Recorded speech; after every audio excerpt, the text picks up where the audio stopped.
Good morning, Ultimate Business Support. How you going? Another Monday morning. It's sunshine here in Melbourne. It's going to be 30 degrees today. How exciting is that? Can I just double check that you guys can hear me and see the PowerPoint presentation? I've been scrambling to get everything organized to be ready here for this call. We are broadcasting live on Periscope as well at the moment, and I look forward to a nice chat this morning. I can see Lorraine's here, Ruby, Terry. So can you guys? Hey, how you going? Excellent. All right, good. Hey, Lorraine. 30 minutes of power discussion around business this morning. Good morning. Yes. Hi, Ruby. Nice to see you, and you can hear me perfect. And there's quite a few people via Periscope. A few of them just saying hello from all over the world. But anyway, I will only respond to questions that are relevant to the call, and I've already said hello to everyone over there. All right, so how do we do this? Monday mornings, we basically talk about social media tip, first of all, simply because this call comes from our group, Ultimate Business Support, which is obviously on Facebook, and therefore we like to share any insights and learnings around how you can make social media work better for yourself and your business. Then we'll go into some content for the day. Tomorrow, you guys, is the VIP marketing day that I was talking about all of these 2 or 3 months leading up to it, and I announced a couple of weeks ago that we had it fully booked, and we're expecting people at our house downstairs in our all set up as a trading room theatre area, which I actually have come up with an amazing concept for next year that I'm going to be launching and obviously letting people know over the next few months. And then after we talk about the topic that will be part of today's discussion, which I kind of know what it's going to be, but let's just see where things take us. By all means, post up any questions or comments that you want to have handled or answered. Feel free to pick my brain in any way or pick anyone else's brain on this call, because we all have that power of mastermind to be able to share with each other tips and give each other ideas. I mean, I'm not the only person that has all the ideas. All of us have little solutions for one another. Really excited also to be seeing quite a few of you who are going to be joining us next week at the 2-day Ultimate Brain Accelerator Masterclass, which is going to be on Wednesday and Thursday. So that's going to be 2 huge action-packed days. And last of all, we're going to finish off with some events obviously coming up and what's happening in our world with Stuart. All right, so let's get going. Hey, nice to see Elizabeth has also joined, and there's quite a few also that are part of our community that are preferring Periscope nowadays. Hopefully your internet holds up and you can view everything that's going to happen this morning. Awesome. All right, social media tip. Okay, so we've talked about many different things over the weeks.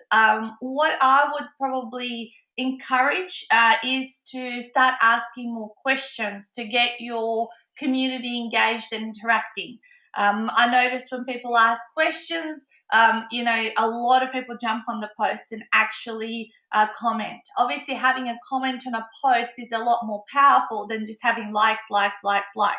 Obviously, having shares on a post is even more powerful than just having likes and comments. So to get your interactions up, especially if some of you, I know a couple of you on this call are facilitating your own groups, do ask questions. So an example of what I did over the weekend, I cooked some brookies, which is a blend between a brownie and a cookie, and I put a picture of it up there and saying, hey, this is what me and the kids did this weekend, what are you up to? And literally there was 20 or 30 different posts, people sharing what they were up to on the weekend.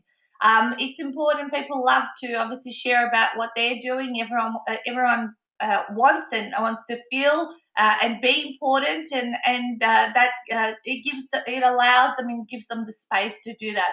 And it also posing questions on social media. What are you? Hang on, sorry guys. that flashed up for a second. I think it was Christine that posed a question on Periscope, but it disappeared off my screen before I could read it quickly enough. So whoever posted that question, can you just repost it, because I missed it. I think it was something about sharing, experts sharing their expertise in my group. So actually, so in addition to the questions, and maybe this will answer that question, is sometimes you get people, if you have a group, a Facebook group, sometimes you have people who join, who share their expertise, and sometimes they can be in competition with you. And we have that happen quite a few times in our group, because for those of you that don't know us, we help and mentor people through publishing their books in our 48-hour author retreats. So we've had many other different book writing and people helping others bring their books into reality come into my group. And that's okay, because we're different from everyone else. They want to do what I'm doing, but my group is 400 and I'm trying to grow my tribe. Okay. Unfortunately, you're going to get those things happen. I actually had a friend of mine, and actually a client, who's in property, and a lot of people out there sharing, helping others get ahead in property investment. And similar things are happening in his group as well, Christine, that people who help others also get ahead with property are sharing advice and positioning themselves. Well, you can't stop that unless it's a pure pitching and offering. Like if your group is designed that it's just to add value to its members, and maybe one feel like people will look at them and not me. That's a mindset probably of scarcity. I need a reason for tribe members to join and share, not just to join. Yeah, that's from Tony. For those of you that that are not on Periscope or can't read that particular comment. So, Christine, I think you need to just have that focus of abundance, that whatever you do it with your own flavor, and that no one else can do it as well as you can. I mean, anyway, they can't do it in your own flavor. What I do is I see many times people that have posted doing similar things to me, but that's okay, because I know that they can never get inside the way that I do things, because they can never replicate that.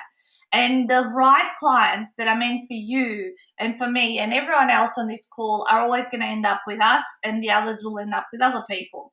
Many times have I seen people come to, say, my seminar, and then a few months later they've chosen and gone with a different provider for the similar thing as to what I'm offering, and that's cool. And then I've sometimes seen those people do their book with someone else and then come back to me and ask, how do I then further promote it, because now I've done the project, I haven't got that support. So, and that's okay as well. So what I would say is just focus on what you're doing. She will work on that. She goes, just want to build reputation initially. Exactly. And just focus on what you're doing and how you're adding value and how you're engaging with people. I tend not to look much further than what I'm doing, because what the people are doing or think is none of my business, as they say. And if it's happening in your group, all you just got to monitor is that they're not spamming, that they're not pitching and or constantly and deteriorating the value of your group. But if they're adding value as an expert of the similar thing as what you offer, because I bet you it's not 100% the same. I bet you that it's similar. It may sound like that on the outside, but when people started to talk to you and others. So anyway, just to give a broad summary of what just has come up, is that when I started out in business over 5.5 years ago, I went out and for those of you that don't know, but there's many coaches that go out networking, life coaches back then when I started out, as what I used to call myself, because obviously we've niched and narrowed and all that over the years. But whenever I walked into any room, I never ever in my whole time have I felt in competition with anyone else. I would hear other people introduce themselves as coaches and I would go, okay, they do something similar to me. but I knew it was never going to be the same, or they weren't going to be the same type of person as I am. So that's the mindset to adopt from early on, because if you don't, all you're worried about is what other people are doing and what they're offering, and you keep looking at them rather than focusing and refining your call to action, your pitch, your barbecue speech, and all that sort of stuff. So just embrace that you're unique, and what you've got to deliver is the best thing in the world. So that's the second part of this mindset, is that you have to believe that what you've got to offer is the same, it's the best thing in the world. That if you're teaching people something, that there's no what's a barbecue speech? Barbecue speech is when someone asks you by the barbecue, what do you do? And you kind of need to tell them in like 30 seconds to a minute and explain what you do. So it's in another way, it's called an elevator pitch, or just your message, or your little advertisement, if you like, in terms of, hey, this is my name, this is where I'm from, these are the types of people and problems that I solve, and all that sort of stuff, and then maybe having a call to action at it. Hopefully that has cleared it up. Okay, so yeah, you're the only you're the unique person. Can you give us an example? Okay, I'll give you an example. This is someone asking, by the way, guys, on Periscope. I'll do my one. Hi, I'm Natasa Denman. I'm the ultimate 48-hour author. I help service-based providers get their books published in just 48 hours. We run retreats in Victoria whereby we provide an end-to-end package. So this is because we are passionate about assisting them in building their credibility, their brand, and positioning in the marketplace, so that they become and have that point of difference to be that provider of choice for people. And then I might have a call to action at the other end. So that's how I would do mine. I always change mine depending on who I'm speaking to, whether it's official or unofficial. So if someone says, what do you do? I help people write their books in just 48 hours, and then I stop, and then they go, what? Okay, tell me more.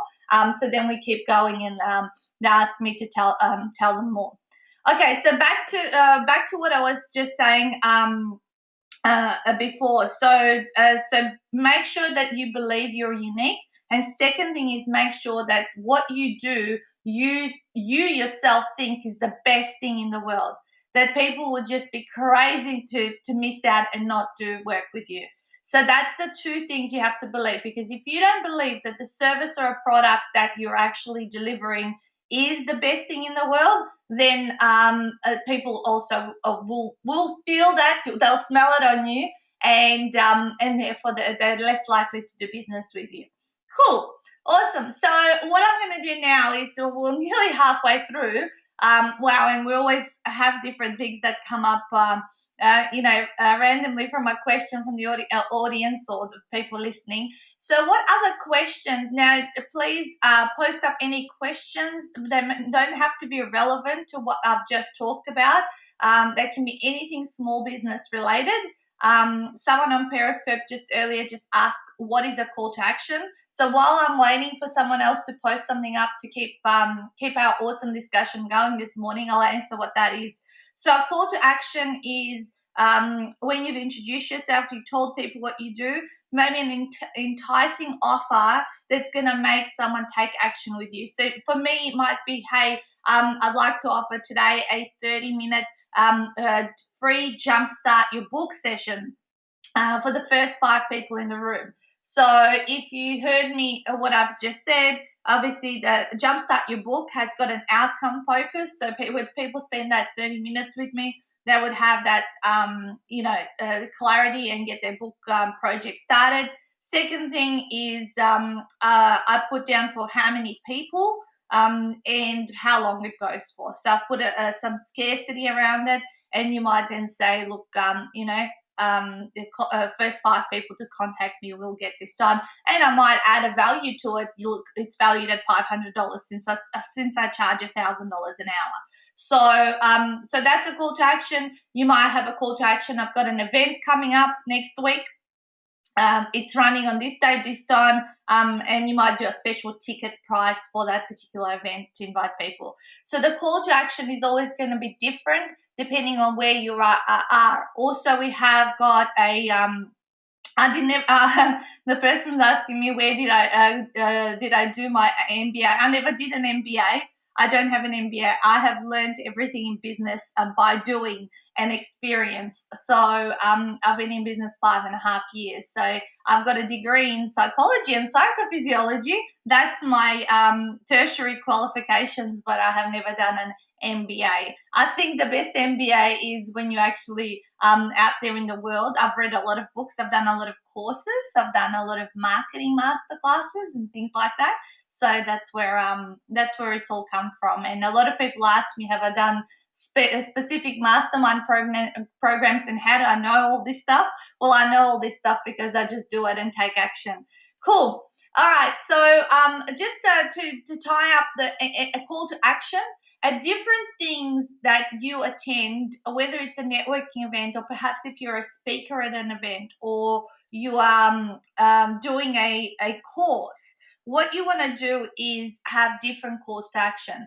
Depending on the size of the event and the length of the event, your call to action will need to be correctly aligned with what you're asking people to do. Because if it's not, you might be asking for way too much, way too early when there isn't that much of a relationship happening. And if you're if you're having too small a call to action after you've spent a significant time with people, then you might be doing yourself a disservice where people would want more from you. So a bit of a rule of thumb is keep the calls to action a low cost and low risk if you're only just meeting people or speaking to them for a few minutes. If you're doing like a speaking event that goes for anything 30 to 60 minutes, again, I would probably have the call to action be very low cost or low risk or even sometimes free to then have a further conversation with the person. The longer the time grows that you spend with people, say you're running a half day event, a full day event, 2 days training, those kind of things, and then your calls to action can grow bigger into bigger and high-end programs, depending on how much time you're spending with people. Because people need to really get to know you, like you, and trust you in order to then obviously be comfortable and feel safe to then pay you X amount if you're going for your high-end programs. That's the one mistake that I have seen on my journey, that a lot of coaches, because I've come from ex-coaching world, Tony says build a relationship before the hard sell, maybe only soft sell. Yeah, that's correct. That's what I'm saying, Tony. Soft sells when you've spent less time with people. Hard sell, or I don't like to call it a hard sell, or a bigger upsell when you have spent a lot more time with people and you have built that relationship. I think that distracted me and I lost my train of thought. What was I going to say? No, that's it. Tony, your comment, because I wanted to read it, distracted me of what I was saying. That's cool, guys. In terms of, he goes, sorry, sorry. Yeah, that's okay. That's fine. Today's topic, I was actually going to talk a little bit about have you started your planning for next year, especially. Well, let's move on to that for 5 minutes before we run out of time. So, as you guys know, tomorrow we're running the VIP Marketing Day, and I have bought people these calendars, the Officeworks calendars, that one that I'm showing on Periscope. They're about $30, and there's also compact ones which are about, I think, $13 or $14. And we're planning out all of next year, because if you're an event type business, I suggest that you're planning for your events and what are you going to do next year, especially if you're going to run events, has to start happening now. Okay, we're in October, nearly towards the end of October, and whatever's going to happen in January will need to get started to be promoted late November, even December at some stage, depending on when you're planning to restart. But really to get your head together and to put everything in the correct order on your planner. Elizabeth says, where to order the 2016 planner. I might post that link. Let me actually go to that slide. I think I've got a slide on that. Let me just grab this link for you guys. Oh, that's the wrong link. Sorry, this used to be the PayPal link. Now I have got a proper page. So I'm just going to grab that from, hang on a tick, not here. I'm just going to go and grab it from here, guys, so that you have it. By the way, there's only limited. There's about 60% of the stock is gone. There's no more pink. There's only black planners. So if you want one, don't think too much because where is it? Because they are going to sell out. I have a feeling before the end of October's out because I'm doing 5 days of training coming up in the next 10 days. They are going to sell out. So I'm just going to post that in the chat box and you can click on that. Here we go. Perfect. And early November, I'm going to run an hour-long webinar to actually tell you guys how to use this plan and why I have put certain things in it and what it all means and that way, of course, use it the way you want to. But I will run a full-blown webinar to take you through each of the pages and let you know why I have put them there and why I have designed it the way I have. Awesome. Okay, so just give you a couple of tips. Start off by planning and scheduling your holidays first. So when are you going to take time off in next year?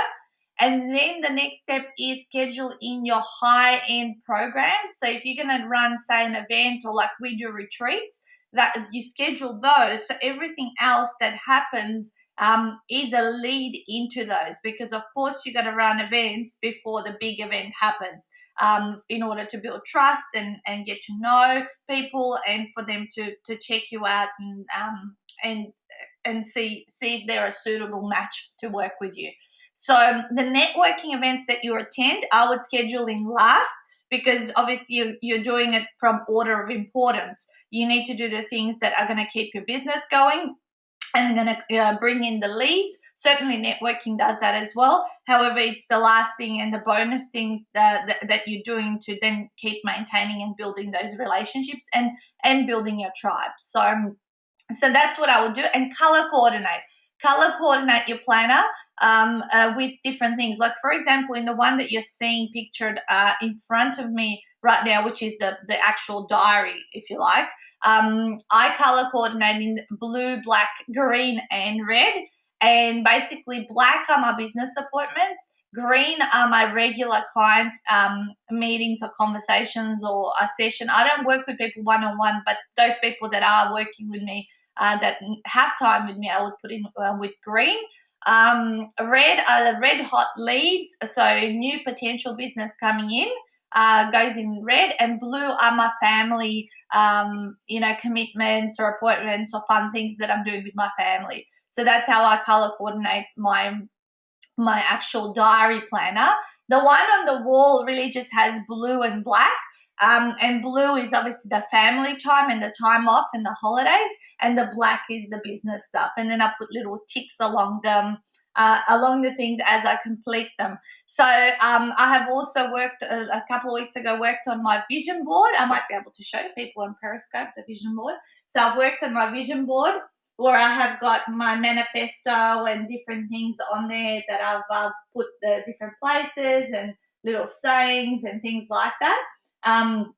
And I've also set the 90-day goals. So if you haven't done that, there is less than 90 days left now in the last part of the year. But 1st of October, you should have set those. In the back of these planners, actually, there's a spot, and there's also prompters on the certain days of the year that you have to go in and set your 90-day goals. So on the 31st of March, on the 30th of June, on the 30th of September, and the 1st of January, you've got your prompters saying set your next quarterly goals, set your third quarter goals or things like that. And then you've got weekly goals, you've got monthly ones. So everything gets broken down. It's not as complicated as it might seem right now. It takes very little time to do this, but it keeps you focused on what you're aiming for. So I can't wait. Tomorrow we'll be obviously going into a whole heap of detail into this with people. And it's really, really exciting. All right, so let's start wrapping up in terms of what events are coming up. So this one is finished. I was really rushing to get to the call this morning and I didn't have a chance to update this slide, but so ignore the top one. But we have got our UBS Melbourne with Francesca Moy coming up on the evening, second night of that masterclass in Doncaster. And that'll be on Thursday 29th from 6:30. So I'm just posting that link in the chat box there. And as I said, we've still got some spots left. Oops. What did I just do? Hang on. I just cut that. I'll just paste it here. That's all right. We've got the 2-day Ultimate Brand Accelerator Masterclass, which is twofold training days from 9 to 5 on the 28th and 29th, also in Doncaster. And that one is an investment of $247, which is a ridiculous price point for an amazing training that has got an awesome workbook that I have created, and it's now here. The last thing I'm going to mention, which I haven't even pulled together any copy or any explanation of what people are going to get, but I have decided as a result of running the VIP Marketing Day tomorrow, I have decided that I am going to run a 12-month mastermind, but a live one, face-to-face. It's going to be at my home. Every month we're going to come together from 9 to 5, and it's going to be a mastermind focused on being successful through running events. So anything that any business owners who run like webinars, seminars, retreats, or high-end programs, with 10 to 12, no more, probably closer to probably 10, not 12. We're going to be meeting once a month in Diamond Creek in Victoria, and we're going to be going through a ton of content, but really it's going to be a really live type of training and masterminding, if you like. And that's because I want obviously people to get a lot of value from each other. I think it's going to be a group that's going to get a lot of support and learn from each other, like how to get more bums on seats, how to refine your calls to action and sales goals. So unfortunately, yes, it's probably only relevant to Melbourne people, but I am planning to potentially also have a live streamed version where we're going to live stream the days for people from interstate. And it's going to be significantly lower because they'll be able to watch the full day through the internet, but they won't be able to full on interact the way the 10 or 12 people that are there month in and month out. So pretty much people will have to spend the day with us training in the room, but from the comfort of their own home. So there's going to be the live version just for 10 people, and then there's going to be the online live streaming, most likely for interstaters. Don't ask me about anything more. If you are curious and interested, just talk to me and private message me. I am going to pull together all the things because I'm going to let our participants here tomorrow know about it. And I just got to put the logistics in down from paper. But I came up with the idea as we were driving along with my husband in the car yesterday, and I thought, I love interacting and having face-to-face stuff with people, and this is a fantastic way, but at the same time, perhaps also interstaters will benefit. But the highest benefit is going to be to those that obviously are going to take part live, and there's going to be obviously a significant price difference between people doing the live version and coming on online. All right, beautiful. So it's 9:29. Thank you very much. Lorraine said great idea. And it is specific around events. Yes, it's very specific around events. We don't want anything else around business. It's just purely going to be being successful through events. What have the other group members done? What are they doing well? What's working? What's not working? And actually coming and creating the copy, and working out, did their call to action work? Did it not? Why didn't it? What else can they try? And because when 12 people are trialing things like that, they are going to have different insights and different outcomes. And what a perfect way. I think the group's going to benefit, but I think also we will learn a lot through people as well, myself and Stuart. And the whole point is to make it all win-win-win. All right, gorgeous people. Next Monday, same time, same place. Go out there, think unique, be unique. and just know you're never in competition with anyone else but yourselves. And I look forward to connecting with you. There's lots of training coming up. Maybe some of you I will be seeing face to face. So have a great week, and I'll talk to you all soon. Bye. Ah.